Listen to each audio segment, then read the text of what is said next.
भोपाल। बंधुओं, जब पूज्य महाराज श्री जी का चातुर्मास 1995 में इधर हुआ और इनको पिछी भी मिली है 2000 के उससे भोजपुर के चातुर्मास में, जब जब कठिन विधि महाराज श्री जी ने ली गुरुदेव ने और इनके यहाँ वो विधि मिली, आज उनके प्रश्न का भी नंबर प्रथम प्रश्न में आ गया। श्रीमती शशि जैन यहाँ पर खिमलासा है तो उपस्थित, हाँ थोड़ी देर में आ जाएंगे। उसके बाद मीना जैन कैची छोला, हाँ जिन्होंने भी पर्चियां डाली है वो यहाँ पर उपस्थित जल्दी हो जाए तो ठीक रहेगा।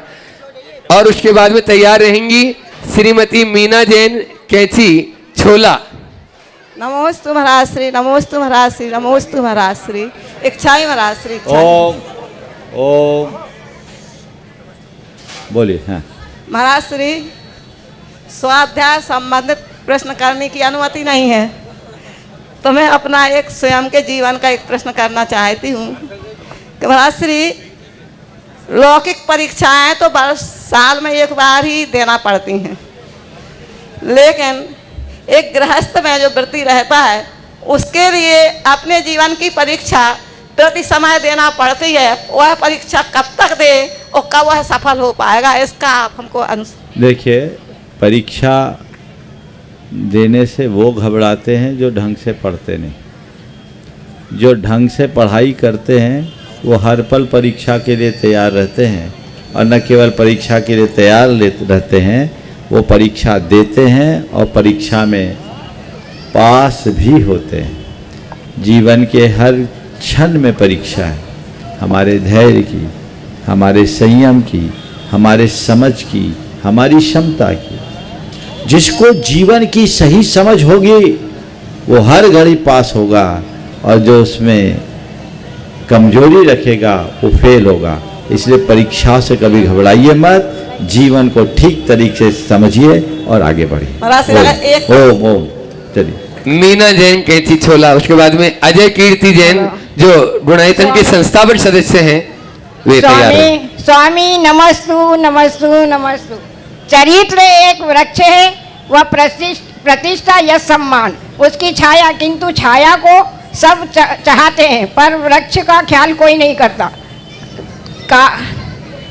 कारण तो चरित्र रूपी वृक्ष कैसे लहराए। बस जड़ को सुरक्षित रखोगे तो सब ठीक है, लेकिन आजकल लोग फल खाना चाहते हैं जड़ को उखाड़ कर। चलिए आगे। जो प्रश्न यहाँ दिया है वही बोले, प्रश्न यहाँ दूसरा था। चलो आगे। हाँ, उसके बाद में अजय कीर्ति जैन जो ट्रस्टी है गुणायतन के, वो तैयार रहेंगे। श्री आदिश जी जैन भोपाल जो गुणायतन के ट्रस्टी है, वे भी बोलो जल्दी से। मंचासीन सभी साधु संघ को नमोस्तु नमोस्तु नमोस्तु। महाराज जी, प्राय जीवन के पूर्वार्ध में चेतन में देह को निहारते हैं और उत्तरार्ध में देह में चेतन को निहारते हैं। कृपया मार्गदर्शन करें, क्या ही अच्छा हो कि हम चेतन में चेतन को ही निहारते रहें और वो चिरंतन सुख को प्राप्त करें। बहुत अच्छी बात आपने की है। प्रारंभिक अवस्था में चेतन देह में चेतन को निहारते हैं और चेतन को देह में निहारते हैं, और उत्तर अवस्था में देह में चेतन को निहारते हैं। मैं कहता हूँ कम से कम चेतन को याद तो करते हैं। लोगों को तो चेतन ही नहीं दिखता, क्योंकि अंदर चेतना नहीं है। अंदर की चेतना जगाएं, अपने हृदय में भेद विज्ञान को प्रगटाएं, जिससे अपने चैतन्य को आगे बढ़ाया जा सके। ओम नमोस्तु गुरु नमोस्तु। आदिश जी जैन भोपाल गुणायतन ट्रस्टी। और उसके बाद में मैं आमंत्रित करूंगा आज राजधानी में जिन्होंने प्रातः काल की बेला में गुरुदेव की आगवानी भी की और अभी यहाँ पर उपस्थित है प्रथम नागरिक के रूप में जो महापौर हैं आपके यहाँ की, वे तैयार रहेंगे। नमोस्तु गुरुदेव, नमोस्तु गुरुदेव, नमोस्तु। अच्छा मी गुरुदेव, मेरा एक लौकिक प्रश्न है कि भगवान आदिनाथ भगवान का निर्माण कैलाश स्थान से हुआ और आज उसको अष्टापद के नाम से लोग जानते हैं, तो इन दोनों में क्या समन्वय है? स्थान कौन सा है? अष्टापद और कैलाश पर्वत दोनों एक दूसरे के नामांतर। 58 पब्बे हमारे यहाँ ऐसा उल्लेख आता है कि अष्टापद से भगवान ऋषभदेव का निर्माण हुआ और उसी का कैलाश भी आता है, तो दोनों एक दूसरे के नामांतरण हैं। बद्रीनाथ को जो अष्टापद कहने लगे हैं वो एक्चुअल में अष्टापद नहीं है। अष्टापद तो कैलाश मानसरोवर ही है और वहीं उसकी सब चीज़ें उपलब्ध है। नमोस्तु गुरुदेव, नमोस्तु। अपने बीच में श्रीमती मालती राय जी महापौर भोपाल और उनके साथ में क्षेत्रीय पार्षद विनीता जी सोनी और क्षेत्रीय पार्षदी पूजा शर्मा जी भी यहाँ पर उपस्थित हैं। जोरदार तालियों से आप इनका स्वागत अभिनंदन करें। और ये तीनों ही अपना प्रश्न पूज्य महाराज श्री जी चरणों में रखना चाह रहे हैं। महाराज जी के चरणों में प्रणाम करती हूँ, गुरुवरों के चरणों में प्रणाम करती हूँ। महाराज जी, मेरा प्रश्न नहीं है, मेरा आग्रह है। आग्रह यह है कि भोपाल की महापौर होने के नाते मेरा आग्रह है कि आप भोपाल में और जितने लोग इस चैनल में देख रहे हैं सभी को आपके श्रीमुख से आदेश हो जाए कि हमारे देश के यशस्वी प्रधानमंत्री नरेंद्र मोदी जी ने जो स्वच्छता अभियान का बीड़ा उठाया है उसके लिए जैन समाज के माध्यम से सिंगल यूज प्लास्टिक और किसी का व्यवसाय है प्लास्टिक मुक्त व्यवसाय अपने घर को अपनी दुकान को कर ले। ये बहुत बड़ा सहयोग भोपाल के साथ साथ अन्य देशों में भी होगा स्वच्छता के लिए। और दूसरा मेरा आग्रह है पर्यावरण को बचाने के लिए स्वजातीय बंधुओं से आग्रह है कि वो अपने बच्चों के अपने परिवार के जिसका भी जन्मदिन पड़े तो एक पौधा अवश्य लगाए और उस पौधे को लगाकर पर्यावरण में सहयोग करे। यदि आपके श्रीमुख से ये दोनों भोपाल सहित सभी जगह आदेशित हो जाएगा तो निश्चित ही जैन समाज के माध्यम से बहुत बड़ा सहयोग भारत को मिल जाएगा। देखिए, बहुत ही अच्छी बात आपकी महापौर महोदया ने यहाँ पर प्रकट की है। मैं तो चाहूँगा एक बार इनका जोरदार अभिनंदन आप सभी कर दें। आपने जो दो बातें उठाई है दोनों मेरे मन की है, मेरी प्रिय बातें हैं। मैं अक्सर इन बातों को उठाते रहता हूँ। भारत को प्लास्टिक मुक्त बनाना चाहिए।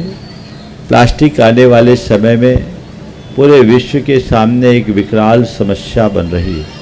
लाखों टन प्लास्टिक का अवशिष्ट समुद्र में जा रहा है। समुद्री जीव जंतुओं को भी उससे बाधा पहुंच रही है और भविष्य में समुद्र के जल स्तर को भी ये बुरी तरह प्रभावित करेगा। कल ये हमारे लिए बड़ा काल बन सकता है। धरती पर भी जहाँ प्लास्टिक का अवशिष्ट रहता है उससे भारी नुकसान होता है। इसलिए प्लास्टिक का प्रयोग कम से कम करना चाहिए। हमारे पास वैकल्पिक उत्पाद है तो उनका प्रयोग पहले करना चाहिए। मैंने तो कई जगह अभियान चलाया और लोगों ने उसको किया भी कि प्लास्टिक के बैग की जगह कागज़ या कपड़ों के बैग को चालू कराए। आपने बहुत अच्छी बात छेड़ी। कुछ जगह लोगों ने किया, कोटा की महिलाओं ने एक बहुत अच्छा उपक्रम किया कि घरों से साड़ी कलेक्ट करके थैले बनवाए और लोगों को उपलब्ध कराया और लोग प्लास्टिक की जगह उनका प्रयोग करना शुरू किए।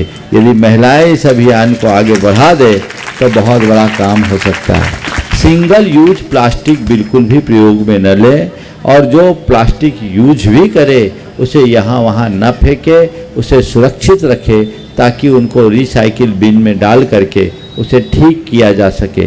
लोगों को इसका व्यवसाय भी नहीं करना चाहिए और सरकार को भी इस पर पुख्ता तरीके से प्रतिबंधित करना चाहिए। चूँकि आप महापौर हो, मुझे इतना तो पता है कि भोपाल पर अधिकार आपका है। क्यों ना भोपाल से इसकी शुरुआत हो कि सिंगल यूज प्लास्टिक वैधानिक तौर पर उसका विक्रय और प्रयोग प्रतिबंधित हो और सरकार तक ये बात पहुँचे। सरकार इसे प्रतिबंधित करे पूरे प्रदेश और देश के स्तर पर, क्योंकि जिससे हमारी धरती छत विक्षत हो, जिससे हमारी प्रकृति विनष्ट हो, उसे हमें रोकना चाहिए। तभी आने वाली पीढ़ियों के साथ हम न्याय कर पाएंगे, अन्यथा बहुत कुछ खो देंगे। एक जागरूकता भी लोगों को होने के अंदर होनी चाहिए। हम केवल अपनी सुविधा ना देखें, हम इस धरती की सुरक्षा को देखें, उसके सौंदर्य को भी देखें। सब चीज़ें प्लास्टिक में आजकल आने लगी है, उसके प्रयोग से हमें बचना चाहिए और इसके लिए संकल्पित होना चाहिए। मैं इस आपके निवेदन के माध्यम से पूरे देश को ये संदेश देना चाहता हूँ, सिंगल यूज प्लास्टिक पर पूरी तरह प्रतिबंध लगाए और आप इनका प्रयोग न करने के लिए संकल्पित हो जाएं। महाराज जी, यहाँ जितने लोग बैठे ये संकल्प मैं ले वहीं रहे आ हैं। रहा हूँ, आप इस बात के लिए संकल्पित हों कि हम सिंगल यूज प्लास्टिक का प्रयोग नहीं करेंगे। दूसरा, इससे बहुत बड़ी हिंसा आप लोगों के द्वारा होती है।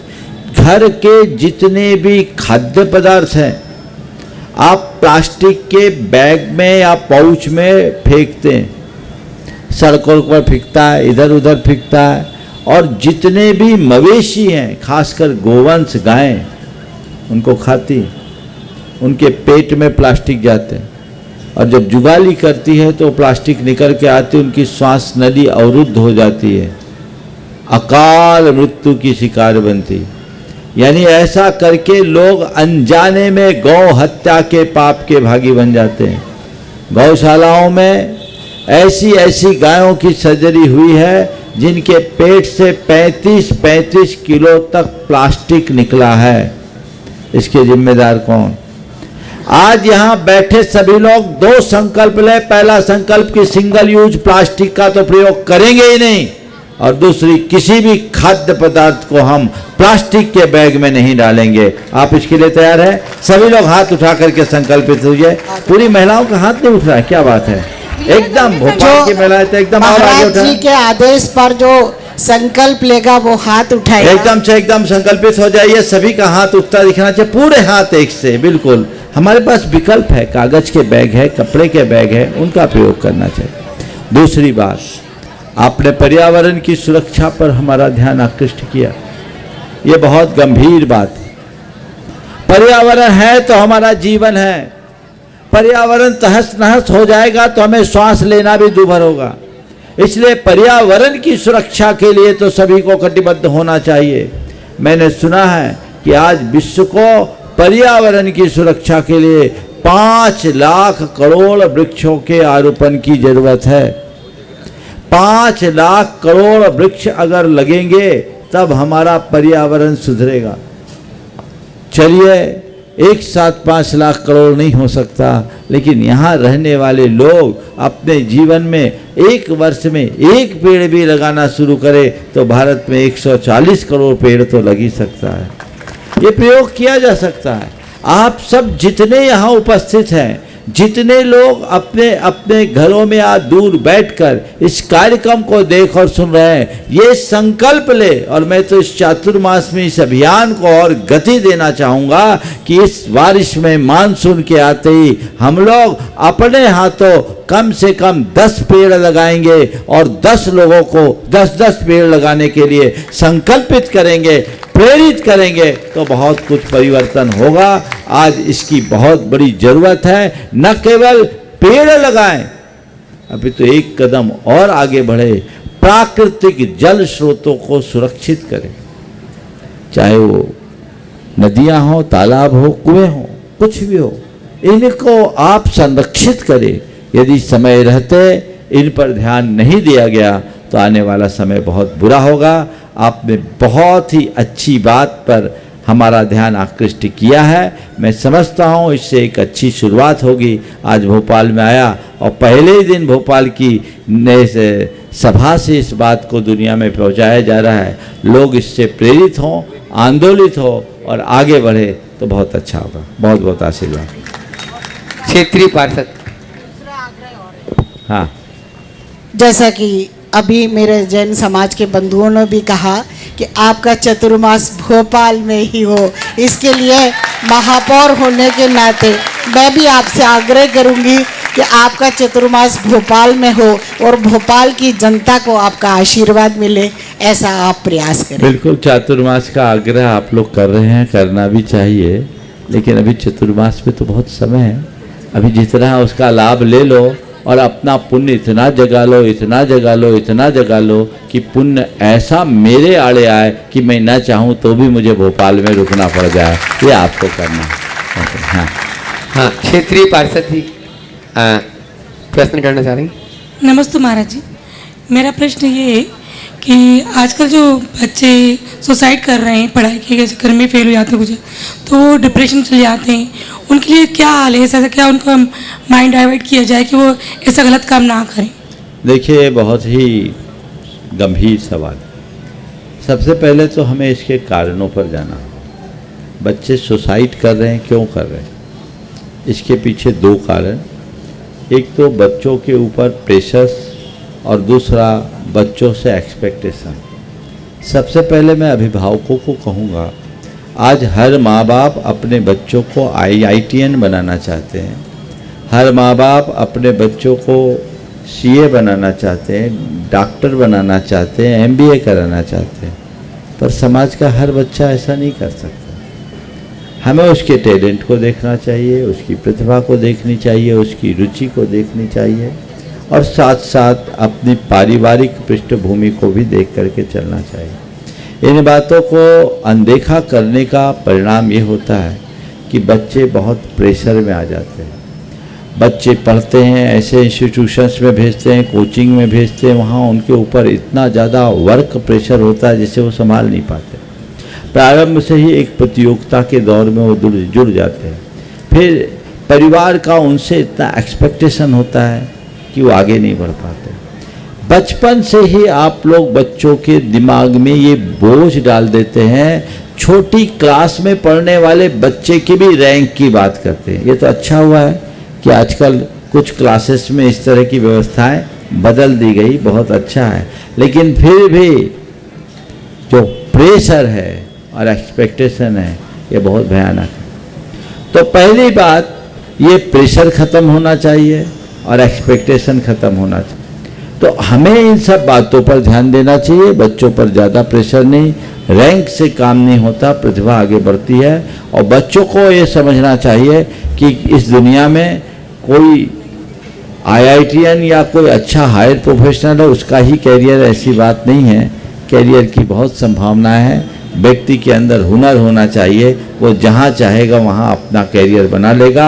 और लोगों को मैं बताऊंगा, एलन मस्क के पास कोई डिग्री नहीं है, बिल गेट्स कोई डिग्री वाला नहीं है, धीरूभाई अंबानी के पास कोई डिग्री नहीं थी, और वर्तमान के शहंशाह गौतम अडानी के पास कोई डिग्री नहीं है।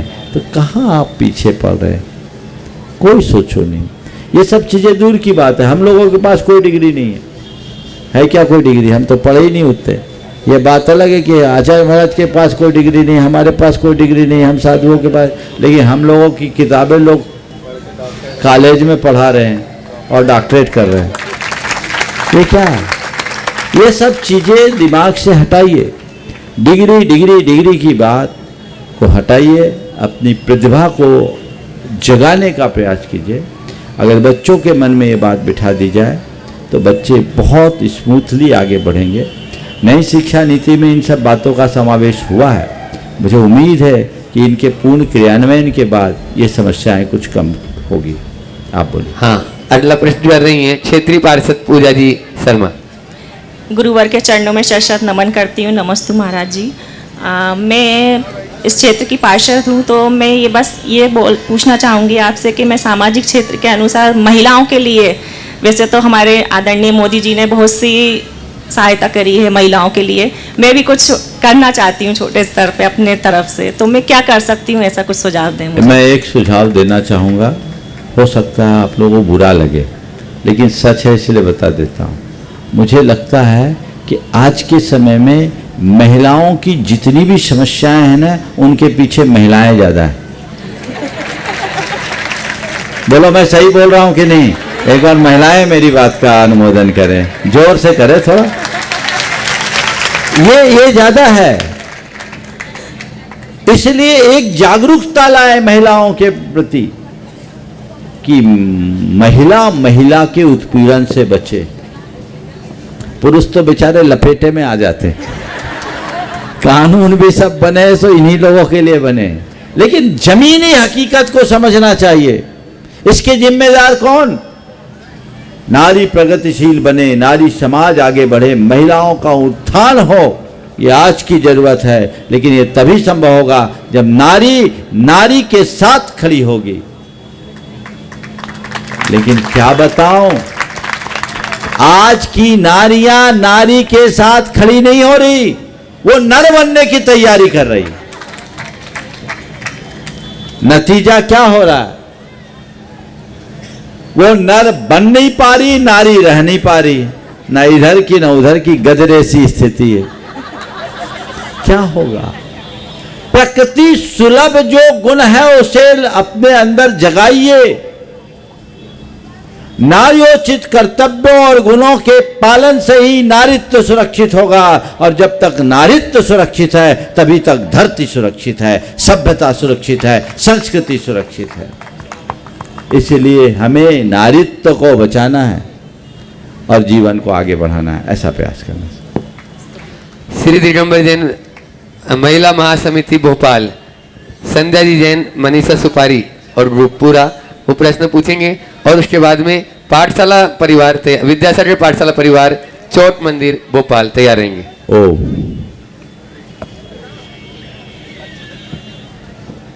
हाँ। हे गुरुवर, नमोस्तु नमोस्तु नमोस्तु। निर्वेक सागर जी को नमोस्तु नमोस्तु। सभी सुल्लजीगियों को एक छामी महाराज श्री नमोस्तु। हे गुरुदेव, आज हम चारों ओर देख रहे हैं कि इंसान जिससे भी नज़दीकियां बढ़ाता है, ऊपर मीठा मीठा और अंदर से उसके साथ चतुराई करता है, यह छल कपट मन में रखता है। यदि हमें उसका यह व्यवहार समझ आ जाए तो हमें क्या करना चाहिए? ऐसे लोगों से सुरक्षित दूरी रखना चाहिए, और क्या करना। कैसे महाराज जी, कैसे? बस जान लो, उससे उलझो भी मत, उससे चिपको भी मत। नमोस्तु महाराज जी। आगे। हाँ, आगे वाला तैयार रहे ना, विद्यासागर पाठशाला चौट मंदिर भोपाल, जिसमें सेलू दीदी उधर माइक पहुंचाए, और उसके बाद में तैयार रहेंगे अपने बीच में पूर्व मंत्री पीसी शर्मा जी यहाँ पर उपस्थित हैं। त्रय मुनिराजों के चरणों में पूरा पाठशाला परिवार की तरफ से नमस्ते महाराज जी। चुल्लक जी के श्री चरणों में एक झामी महाराज जी। महाराज जी, मेरा यह प्रश्न है कि आगमानुसार लड़कों के लिए तो उपनयन संस्कार की व्यवस्था दी गई है, लेकिन सब बच्चियां पूछती हैं हमारे लिए कोई व्यवस्था नहीं दी गई है, कौन से संस्कार हमारे होने चाहिए?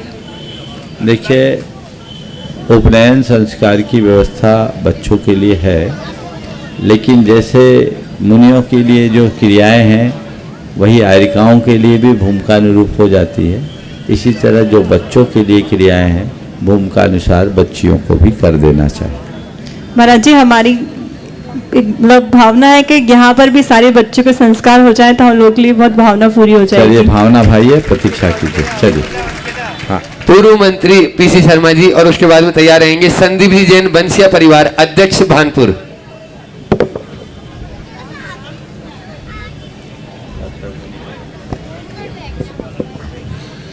महाराज जी प्रणाम। हाँ, आगे आ जाए। मंत्री जी, पूर्व मंत्री जी अपना प्रश्न रखें। आप लोग जोरदार तालियों से उनका स्वागत अभिनंदन कर दें। पीसी शर्मा जी के लिए, जो लोकप्रिय विधायक भी रहे यहाँ भोपाल के। ये मैं अचानक आया और आपके दर्शन के बाद ये भूल गया कि पूछना क्या है, लेकिन एक ही चीज़ कहना चाहूँगा, मैं एक ही चीज़ पूछना चाहूँगा कि हम लोग प्रयत्न करते हैं बहुत सी चीज़ों के लिए, हल हो जाए वो, और फिर भी हल नहीं होता। तो ऐसी चीज़ों को हमको कैसे लेना चाहिए अपने जीवन के अंदर? बहुत अच्छा। पहले तो मैं चाहूँगा एक बार पीसी शर्मा जी का जोरदार अभिनंदन कर दे। मुझे याद है पिछले प्रवास में शायद ये धर्मस्व विभाग के मंत्री थे और बहुत ही सक्रियता से अपनी भागीदारी दे रहे थे। और अभी लाल घाटी में एक राम यज्ञ चल रहा है, वही चला रहा हूँ। बहुत सुंदर। इसलिए ये चलिए, इस ड्रेस में भी हूँ। बहुत अच्छा, सही ड्रेस में हमारे हिसाब का ड्रेस है। हमारे इस ड्रेस में हमारी संस्कृति झलकती। देखिए, एक बात मैं बीच में बोलूंगा, सभ्यता चाहे कितना भी करवट बदले, दुनिया चाहे कितनी भी आगे बढ़ जाए, हमें अपनी मौलिक पहचान को बना के रखना चाहिए। और कुछ खास अवसरों पर तो हमें अपना वही परिधान पहनना चाहिए जिसमें हमारी विशिष्ट पहचान। ये चीज़ सबको मैं आपके माध्यम से एक संदेश देना चाहता हूँ। आपने जो सवाल किया बहुत ही व्यवहारिक और महत्वपूर्ण सवाल है कि हम प्रयत्न करते हैं कि हल हो जाए और हल होता नहीं तो हम क्या करें। मैं इस संदर्भ में इतना ही कहूँगा कि एक बात अपने मनोमस्तिष्क में अंकित कर ले कि हमारे हाथ में केवल प्रयत्न है, परिणाम नहीं। कर्मण्येवाधिकारस्ते मा फलेषु कदाचन की उक्ति को आत्मसात कर लीजिए। प्रयत्न मेरे हाथ में, परिणाम नहीं। मैं अच्छा प्रयत्न करूं और पूर्ण प्रयत्न करने के बाद भी जो परिणाम निकले उसे अपना प्रारब्ध मान करके स्वीकार लूं, मन को संतोष होगा। लोग प्रयत्न कम करते हैं, परेशान ज्यादा होते हैं। अगर मैंने जो कहा उस उक्ति को आत्मसात कर लिया जाए तो प्रयत्न का उत्साह भी बना रहेगा, परेशान भी नहीं होंगे। हताशा तब आती है जब लोग अपने प्रयत्न के अनुकूल परिणाम नहीं चाहते, अपेक्षा रखते हैं, वैसा परिणाम नहीं होता। अपेक्षित परिणाम न होने से हताशा आती है, पर अपेक्षा ही मिट जाए तो उत्साह जगता है। इसलिए अपने आप को अपेक्षा मुक्त रख करके चले। बहुत सुंदर। संदीप जी जैन, बंसिया परिवार अध्यक्ष भानपुर, जिन्होंने आज सुबह की अडवाणी को भी जन जन तक पहुंचाया। और मुझे भागा जी बता रहे थे 3 लाख से ज्यादा लोगों ने जब तक रास्ते में थे तभी तक डेट लिया था। ऐसे बंसिया परिवार वाले अभी अपना प्रश्न रखें और उसके बाद में तैयार रहेंगे यहाँ के व्यापार संघ के अध्यक्ष श्रीमान सुनील जी पंजाबी। गुरुदेव नमस्तु। गुरुदेव 15 वर्ष पुरानी पंच कल्याणक में बनी हुई पांडुक शिला या बेदी यदि किसी प्रकार से जर्ज स्थिति में हो जाती है या उसे हटा दिया जाए। फिर से बोलिए। 15 वर्ष पुरानी पंच कल्याणक की पांडुक शिला या बेदी यदि जर्ज स्थिति हो उसे हटा दी जाए, क्या उसी स्थान पर नई पांडुशिला बनाना जरूरी है? हाँ, कोई ऐसा जरूरी नहीं है, क्योंकि पांडुशिला आदि जो होते हैं टेम्परेरी होते हैं और उनका उत्थापन विसर्जन हो जाता है। तो समय, काल और समाज की आवश्यकताओं को देखकर आप उसको विसर्जित करके कुछ भी वहाँ कार्य कर सकते हैं। जिस स्थान पर आप सब लोग बैठे हुए हैं वह पूरा स्थान सुलभ कराया है यहाँ के किराना व्यापार महासंघ के अध्यक्ष सुनील जी पंजाबी, जो अपना प्रश्न भी रख रहे हैं। जोरदार तालियां उनके लिए बजाइए। उसके बाद तैयार रहेंगे दीपक जी जैन, भावना योग का अपना एक्सपीरियंस भी बताना चाहते हैं, वे चंदन नगर। दीपक जी जैन। मनोज सभी महाराज श्रियों के चरणों में दंडवत प्रणाम करते हुए निवेदन करता हूँ महाराज जी, शायद ये मेरा ही सवाल ना हो, औरों का भी हो सकता है। मैं एक सनातनी हूँ, मैं उसमें अपना जाति का परिचय, मेरा नाम सुनील त्रियान है, उपनाम सुनील पंजाबी। त्रियान मतलब खत्री, खत्री मतलब छत्री, छत्री मतलब पंजाबी। तो वो महाराज जी उसमें ये मेरा प्रश्न था कि और कोई सनातनी अगर जैन मंदिर में अभिषेक करना चाहे तो वो कैसे पात्र हो सकता है, कर सकता है कि नहीं? और कभी हमें ऐसा सौभाग्य मिलेगा कि हम आपको या आप जैसे संतों को आहार करा पाए? देखिए, जैन धर्म बड़ा उदार धर्म है और सबके साथ सब प्रकार की व्यवस्थाएं, पर कुछ चीजें हम लोगों की संहिताओं से बंधी है। अगर कोई ऐसा भाव रखता है, हम लोग उनका हृदय से स्वागत करते हैं। अगर आप चाहेंगे तो वो भी हो सकता है, लेकिन उसके लिए हमारी जो संहिता है उसका अनुपालन करना होगा। और यदि ऐसा होगा तो ये सबके लिए अनुकरणीय होगा। बहुत अच्छे भाव आपने प्रकट किए। और आपने छत्री की बात की ना, ये जितने जैनी बैठे हैं इनके अतीत में जाओ, ये सब छत्री थे। और एक बहुत रहस्य की बात बताता हूँ, यहाँ ज़्यादातर परिवार जैन है। परिवार वंशी पोर पट्टानवई जैन का इतिहास बताता है ये सब विक्रमादित्य के वंशज हैं। विक्रमादित्य क्षत्रिय थे, उनके भ्राता अर्हत बलि एक महान जैन आचार्य बने थे। ये इतिहास बताता है, इसके पूरे अभिलेखीय साक्ष्य और प्रमाण मिलते हैं। तो जितने भी जैन हैं आज बनिया भले बन गए, पर हैं सब क्षत्रिय, समझ गए। इसलिए हमें उसको स्वीकारने में कोई हानि नहीं है। अपने आचार विचार और व्यवहार को हमें वैसा बनाना चाहिए। बहुत सुंदर। हाँ हाँ, मनोज जी जैन, चंदन नगर।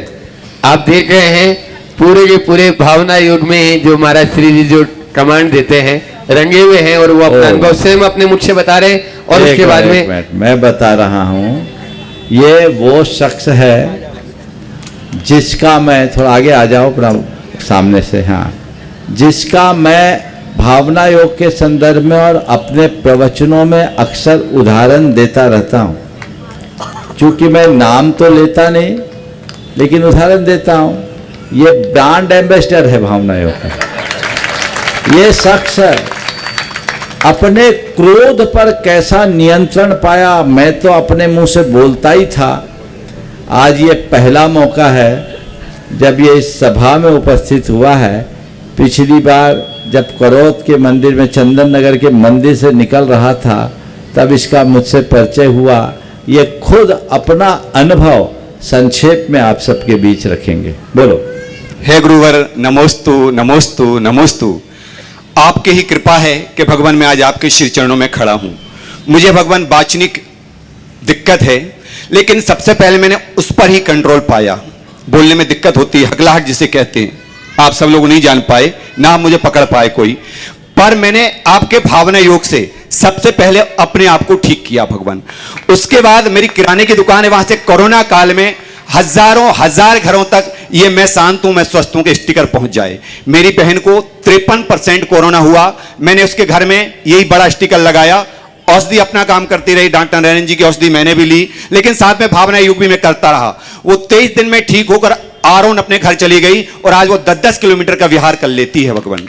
मेरी मौसी को भी भीषण बहुत ज्यादा इनका स्वास्थ्य गड़बड़ हुआ, और उस समय मैं सम्मेद शिखर जी में था। वहां मेरे पास फोन पहुंचा कि इनको भावना योग के माध्यम से आप इनको संबोधन दीजिए। मैंने फोन के माध्यम से संबोधन दिया। आज अगर मेरी मौसी यहां मौजूद हैं तो चलकर मंदिर तक जा सकती हैं। भगवान आपकी बहुत कृपा है मेरे ऊपर, और मैं चाहता हूं कि मेरा रोम रोम क्षण क्षण आपके लिए समर्पित रहे। भगवान, मेरा एक प्रश्न है आपके श्री चरणों में। वो तो बताओ। जी भगवान। शांत हूँ, क्रोध हाँ, वो तो हाँ भगवान, हाँ, बात तो बताओ। भगवान जी, मेरी स्थिति है, मेरी धर्मपत्नी जी हैं, और भी धर्मपत्नी मेरे भाइयों के यहाँ पर मौजूद होंगी। अच्छे से दिखा दो। देख लो जरा, देखो कितनी बड़ी भीड़ आपको देख रही है, सब गुरु जी कृपा से है। मेरी स्थिति बहुत ज्यादा क्रोधी स्वभाव की थी, मैं अपने आप को कंट्रोल नहीं कर पाता था। लेकिन जब आपका भावना योग 2021 में 19 में नहीं भगवान, यहां पर ही देखा था मैंने, साकेत नगर में भगवान यही किया था आपका, और वहां भी किया था, लेकिन यहां का मेरे मस्तिष्क में बैठ गया। 7, 8, 9 मार्च को वो मेरे पूरे रोम रोम में बस गया भगवान। अब मुझसे कोई बात करता है तो मैं एक ही जवाब देता हूं, मैं शांत हूं, मैं स्वस्थ हूं। अभी कहा बहुत सारे व्यापारी यहां बैठे हुए हैं जिनको एक ही जवाब होता है, मैं शांत हूं, मैं स्वस्थ हूं। मैंने 4 बजे उठकर 1 साल तक स्वयं इस पर चिंतन किया कि इससे दुनिया की कोई भी बीमारी हो, डॉक्टर साहब मौजूद हैं, मैं दावे के साथ कह सकता हूं किसी भी प्रकार की बीमारी हो उसे मैं ठीक कर सकता हूं, आपकी कृपा से, अपनी कृपा से नहीं, आपकी कृपा से। बीपी हो, टेंशन हो, आज जो अभी दीदी ने प्रश्न उठाया कि तुम तो ये बताओ तुम्हारे गुस्से का क्या हुआ। गुस्सा भगवान आपके सामने खड़े होकर तथ्य से बोल पा रहा हूं, यही आपका उपहार है भगवान मेरे ऊपर, यही आपकी कृपा है। मैं शांत हूं, मैं स्वस्थ हूं, और भगवान बहुत सुंदर। और भगवान इसी भावना योग से आचार्य भगवान वर्धमान सागर जी के संग में एक साधु हैं जिनकी मुनि दीक्षा हो गई। वो भोपाल में आए थे, अल्प प्रवास था, उन्होंने मुझे बताया कि मैंने पूज्य गुरुवार प्रमाण सागर जी का भावना योग 6 महीने किया, और देखो आज मैं मुनि बन के आपके सामने खड़ा हूं। बहुत जबरदस्त भगवान। और एक प्रश्न है भगवान कि आज वर्तमान स्थिति में बहुत सुंदर जिनालय बनाए जा रहे हैं, बहुत सुंदर जिनालय बनाकर सम्यक दर्शन मोक्ष के कारण बनाए जा रहे हैं, पर जिनके मंगल, आशीर्वाद, प्रेरणा, साधना, तपस्या से जो जिनायतन बन रहे हैं, जो जिन मंदिर बन रहे हैं, उन्हीं साधुओं के लिए आज निहार का अभाव है भगवान। ये पीड़ा मुझे भी होती है कि भारत में मैंने अभी भोपाल के 45 मंदिर पदयात्रा से किए, मुश्किल से 5-6 मंदिर ऐसे होंगे जहां पर निहार का स्थान है। वो निहार की व्यवस्था भगवान आपसे मार्गदर्शन चाहेंगे, पूरे भारतवर्ष की समाज को आपको मार्गदर्शन। पहले तो मैं कहूँगा कि भावना योग का जो अनुभव इन्होंने आप सबके बीच प्रकट किया, ये आपका अनुभव भी हो सकता है, और सभी को नियमित भावना योग करना चाहिए।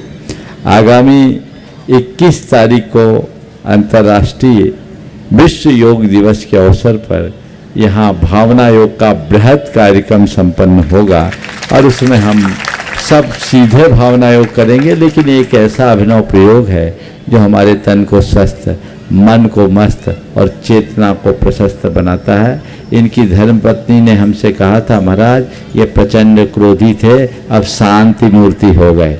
इन्हीं के शब्द थे, यही थे ना।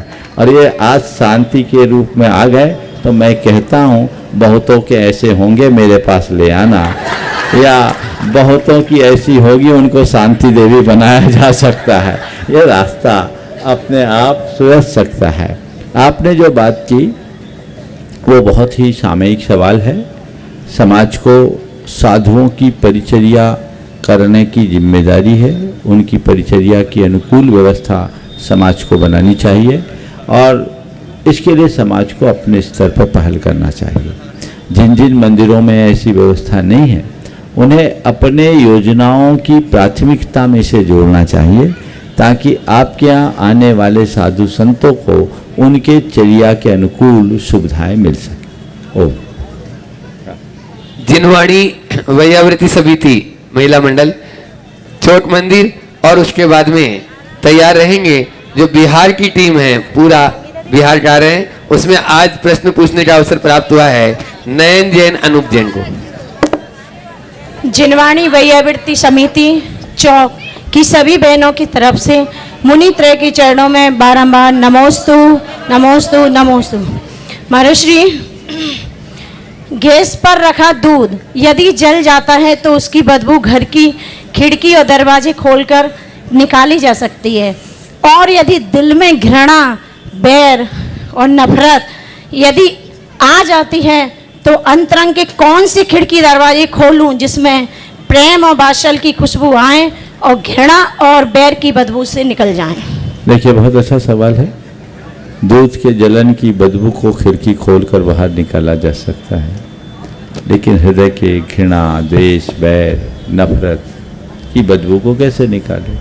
अगर हृदय के किसी कोने में ऐसा हो रहा है तो कुछ मत करिए, क्षमा और सद्भावना का परफ्यूम डाल दीजिए, बदबू अपने आप दूर हो जाएगी। कुछ करने की जरूरत नहीं। नमोस्तु महाराष्ट्री, नमोस्तु महाराष्ट्री। बिहार टीम, हाँ, एक बार जोरदार तालियां बजा दीजिए इन बच्चों के उत्साही युवकों के लिए, जो पूरा का पूरा बिहार सब कुछ अपना घर बार छोड़कर पूज्य मुनि संघ के चरणों में रहते हैं और पूरा बिहार करा रहे हैं। हर तरह की कुछ असुविधा भी रहती है तो भी ये लोग अपने आप में मस्त रहते हैं और पूरी वैयावृत्ति करते हैं। ऐसे बच्चों के लिए जोरदार ताली।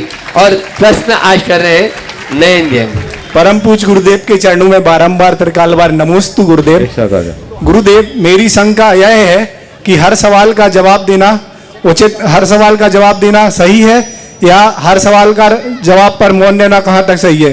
क्योंकि परिस्थिति के हिसाब से हम अपनी उग्रता को खामोशी में कैसे बदलें और खामोशी को अपनी उग्रता में कैसे लाएं? देखो, बहुत अच्छा सवाल है। हर सवाल का जवाब देना जरूरी है या हर सवाल में खामोश हो जाना अच्छा है? मैं कहता हूँ जहाँ आवश्यक है वहाँ जवाब देना चाहिए और जहाँ आवश्यकता नहीं है वहाँ चुप रहना चाहिए। अब ये कब संभव होगा? जब आपके हृदय में औचित्य का गुण विकसित होगा। कहाँ, क्या, कब, कितना उचित है। जिस मनुष्य के हृदय में औचित्य गुण प्रकट हो जाता है वो उसे कुछ कहने की जरूरत नहीं है, और जो औचित्य गुण से अनभिज्ञ होता है उसे कहने का कोई असर नहीं पड़ता। तो औचित्य गुण हो, कब बोलना और कब टालना। तुम लोग देखते हो ना, मेरे पास भी बहुत सारे लोग घुगली फेंकते हैं पर मैं टाल देता हूँ। जब बोलने से बवाल हो तो चुप हो जाओ, और बवाल को शांत करने के लिए अगर बोलना जरूरी है तो जी खोल कर बोलो। समझ गए? ये एक रास्ता है। ओम। संघी समाज के अध्यक्ष श्री किशोर जी तनवानी अपना प्रश्न पूज्य महाराज श्री चरणों में रखेंगे, माइक वहां तक पहुंचाएं और उसके बाद में तैयार रहेंगे। क्या है वांगा जी? दाल चावल व्यापारी के मंत्री, पूरी कमेटी उनकी तैयार रहेगी और एक प्रश्न कर लेंगी। हेलो, प्रणाम महाराज जी, नमन करता हूँ आप सभी को। मेरा भी इतना सा प्रश्न है महाराज स्वामी कि आखिर ये मन जो हमारा इतना भटकता रहता है, ये हमारे बस में नहीं आता। हम कई बार कोशिश करते हैं लेकिन ये मन पे हमारा कंट्रोल कैसे हो? देखिए, बहुत अच्छी बात आपने की है। मन पर कंट्रोल कैसे हो, प्राय सबके साथ ये समस्या है, मन वश में नहीं होता। दरअसल मन वश में होता नहीं, मन को वश में किया जाता है। और मन को वश में करने का दो रास्ता है, एक तो है अभ्यास और दूसरा है सही एडवाइस, सही मार्गदर्शन, सम्यक दिशा दर्शन। अगर हम मन को हमेशा सही दिशा दर्शन देते रहें तो अपने मन को बहुत अंशों में नियंत्रित कर सकते हैं। एक अनुभव की बात आपसे कहता हूँ। अगर किसी का गुस्सैल स्वभाव है, बात बात में गुस्सा जिसको आता है, आप तो चूंकि एक व्यापारी हैं, ग्राहक पर गुस्सा करते हैं? क्यों नहीं करते? क्यों नहीं करते हैं? इसलिए क्योंकि आपने अपने मन में ये बात बिठाल दी है कि मुझे ग्राहक से अच्छा व्यवहार करना है। कोई व्यक्ति मद्यपाई है, कोई व्यक्ति स्मोक करता है, उसके बिना नहीं, चेन स्मोकर भी हो, एक पल उसके बिना नहीं रह सकता। पर भगवान के मंदिर में, भगवान के सामने कभी स्मोक करेगा क्या? क्यों? मन में एक कोड डाला गया है कि ये काम भगवान के सामने करने योग्य नहीं है। तो यदि हम अपने मन को पहले से तैयार कर ले तो हमारा मन कभी भटकेगा नहीं। तो हम अपने मन को कुछ दिशा दर्शन दें और दूसरी बात, मन की सीमाओं को बांधे। ये मेरे जीवन की बाउंड्री लाइन है, इससे बाहर मुझे नहीं जाना है।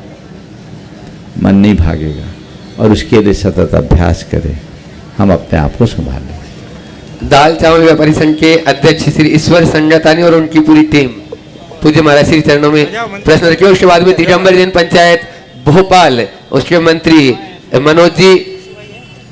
कौन है? दाल चावल ईश्वर जी संतानी या मंत्री उनके हैं? नमोस्तु नमोस्तु। एक साथ आ जाओ सब, बोलिए बोलिए, आप बोलिए, आ जाइए, सबको आ जाने। उसके बाद में पंचायत समिति के पूरे, क्योंकि समय कम है, पंचायत समिति के पूरे सदस्य एक साथ तैयार रहेंगे। मनोज भी जो मंत्री हैं वो प्रश्न कर लेंगे। बोलिए। महाराज जी नमोस्तु नमोस्तु नमोस्तु। आपके दर्शन मुझे जब 2019 में आए थे, उसके बाद अब हो रहे हैं, उसके पूर्व महाराज जी मैं रांची आया, बाबागिरी आया, शिखर जी आया और कोडरमा। सवाल तो कर लो भैया, है सवाल कोई? चलो एक बार इन लोगों का जोरदार अभिनंदन कर दें। मैं यहाँ के सभी व्यापारियों के लिए आशीर्वाद देना चाहूँगा जिन्होंने आज अपना बहुत बड़ा त्याग किया और उदारता का परिचय दिया है। ये लोग आग्रह करके, आप देख रहे कार्यक्रम हो रहा है तो निश्चित उनकी दुकानदारी प्रभावित हुई होगी, उन्हें तकलीफ भी हुई होगी, लेकिन उनके चेहरे को देख के लग रहा है उनको तकलीफ नहीं, हृदय में प्रसन्नता उमड़ रही है। ये भावना अच्छी है, इनके सत्संग प्रेम की भावना है और ऐसी भावना बनी रहनी चाहिए। एक बार जोरदार अभिनंदन कीजिए इन सभी। बोलो। पंचायत बोलो मनोज भैया। पूज्य गुरुदेव के चरणों में त्रिवार नमोस्तु करते हुए श्री दिगंबर जैन पंचायत कमेटी आपके चरणों में अनंत बार नमोस्तु करती है। हे गुरुवर, जैसा कि सबको विदित है कि आगामी 21 तारीख को अंतर्राष्ट्रीय योग दिवस है और उस दिन आपके आशीर्वाद से संपूर्ण देश में भी हम सभी योग के संबंध में कार्यक्रम आयोजित होते हैं और आपका आशीर्वाद उसमें सदैव सबको मिलता है। पिछले वर्ष भी हमने जवाहर चौक पर कार्यक्रम किया था। मेरा प्रश्न ये है कि जो अन्य जगह योग दिवस के अवसर पर कार्यक्रम होते हैं और योग होता है, उस योग में और जैन धर्म के योग जो योग प्रभावना योग है, भावना योग जो है, उसमें मूलतः क्या अंतर है और यदि उसमें तन और मन को हम किस तरीके से स्वस्थ रख सकते हैं, ऐसा हम लोगों का प्रश्न है। और आगामी 21 तारीख को हम चाहेंगे कि आपका आशीर्वाद वो मार्गदर्शन मिले, ताकि हम उस कार्यक्रम को एक ऐतिहासिक रूप से भोपाल में संपन्न करा सकें। उसमें उसके लिए भी हमें आपका आशीर्वाद और मार्गदर्शन। देखिए, बहुत अच्छा अंतर्राष्ट्रीय योग दिवस जो आगामी 21 तारीख को है। योग भारत की एक बहुत बड़ी साधना है और योग के प्रयोग से ही सभी को मुक्ति की प्राप्ति होगी। भारत एक साधना प्रधान देश है। यहाँ की संस्कृति आत्मा से परमात्मा की हुई और यहाँ के विभिन्न धर्मों परंपराओं में अलग अलग तरीके के प्रयोग हुए। आज योग की जब चर्चा आती है तो प्रायः अष्टांग योग को प्रमुखता दी जाती है, जिसमें शारीरिक योग ही मुख्य रूप से दिया जाता है। ये एक अच्छी चीज़ है, इसका अपना प्रभाव है, लेकिन हमारे देश में एक से एक परंपराएं रही है। भावना योग उसका ही एक रूप है, जिसमें शारीरिक व्यायाम की जगह अपने भावनाओं की शुद्धि और निर्मलता की बात की जाती है, जो एक वैज्ञानिक प्रयोग है जिसे न्यूरो साइको इम्यूनोलॉजी से जोड़ा गया है, जो हमारे तन को भी स्वस्थ करता है, मन को मस्त करता है और हमारी चेतना को प्रशस्त करता है, जिसको अपनाकर हम अपनी शारीरिक, मानसिक और चैतसिक स्वास्थ्य को ठीक कर सकते हैं। चूँकि समय मेरे पास कम है, अभी उस विषय में ज़्यादा व्याख्यान करने का मेरे पास अवकाश नहीं है, लेकिन जो लोग भावना योग से परिचित है, पहले भी यहाँ भावना योग का शिविर बृहद पैमाने पर हो चुका है और आगे भी आप लोग जो अंतर्राष्ट्रीय योग दिवस का लाभ लेना चाह रहे हैं, बहुत बहुत अच्छा मेरा आशीर्वाद है। आप लोग पूर्ण उत्साह के साथ उसका स्वरूप निश्चित कीजिए और सभी को अवगत कीजिए। और आप लोग भी ये मान लीजिए कि 21 तारीख को हमें बृहद पैमाने पर भावना योग में अपनी सहभागिता प्रदान करनी है। कार्यक्रम की रूपरेखा जैसे बनेगी, मैं समझता हूँ कल सुबह तक उसकी पूरी जानकारी आप लोगों को दे दी जाएगी। हो गया मंत्री जी बाहर सिर्फ कल सुबह तक आपको जानकारी मिलेगी और वो कार्यक्रम जिस रूप में हो, आप कोशिश कीजिए सभी समुदायों के लोग आए और प्रेरणा पाकर अपने जीवन में एक व्यापक बदलाव घटित करे। यही पूरा का पूरा यहाँ की कमेटी और कार्यकर्ताओं से भी मेरा आशीर्वाद। दोनों हाथ जोड़ लें पूज्य महाराज श्री चरणों में नमोस्तु करते हुए कि महाराज जी आपके प्रश्न के माध्यम से हम सबको समाधान की गंगा में अवगाहन करने का अवसर प्राप्त हो, ऐसी भावना के साथ में पूज्य महाराज श्री चरणों में नमोस्तु। और उसके बाद में यदि समय रहेगा तो वैश्य समाज के प्रदेश अध्यक्ष ज्योति जैन यहाँ पर उपस्थित है। ऐसा कर लो, वैश्य समाज की जो प्रदेश अध्यक्ष हैं उनको अवसर दे दो। कहाँ है, दीजिए। चलिए,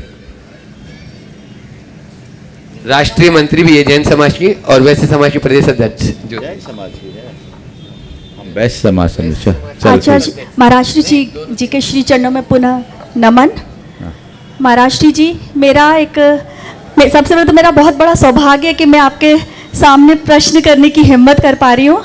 मेरा बचपन से एक प्रश्न है महाराष्ट्र जी कि जो हमारे पिछले जन्म का बंध होता है और हमारे इस जन्म की मासूमियत, उस पर वो हावी हो जाता है। सामाजिक दृष्टि के चलते परिस्थितिवश पुनः एक बंध बन जाता है और हम फिर एक बंध बांध लेते हैं।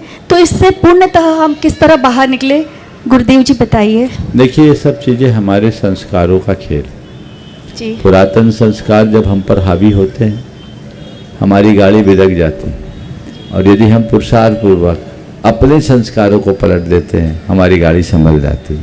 हमारी साधना और कुछ नहीं है, संस्कारों को परिवर्तित करने का ही एक अभ्यास है। हम अच्छे संस्कारों का आरोपण करें और अपने बुरे संस्कारों को विनष्ट करें, जिससे हमारे जीवन का पथ प्रशस्त हो। समय आप सबका हो रहा है, यहीं पर विराम लूँगा और कल का प्रवचन कहाँ कराना चाहते हो? इन लोगों का सुविधा तो नहीं है यहीं? तो कल का प्रवचन इसी स्थान पर होगा, ठीक है? और प्रवचन का समय ठीक 8:15 8:15 से प्रवचन होगा। आप समय पर आइएगा। और शंका समाधान कहाँ होगा ये सुबह बता देंगे। यहाँ तो मेरे ख्याल से इन लोगों को असुविधा होगी, ज़्यादा खींचना ठीक नहीं है। कल सुबह बताएंगे। ये लोग सुभाष चौक की बात कर रहे हैं, वो कल बताया जाएगा कि कल का शंका समाधान कहाँ होगा। प्रवचन की तैयारी कीजिए। चलिए, चलो। जिनके प्रश्न रह गए वो अपना इंतजार करें कल के लिए।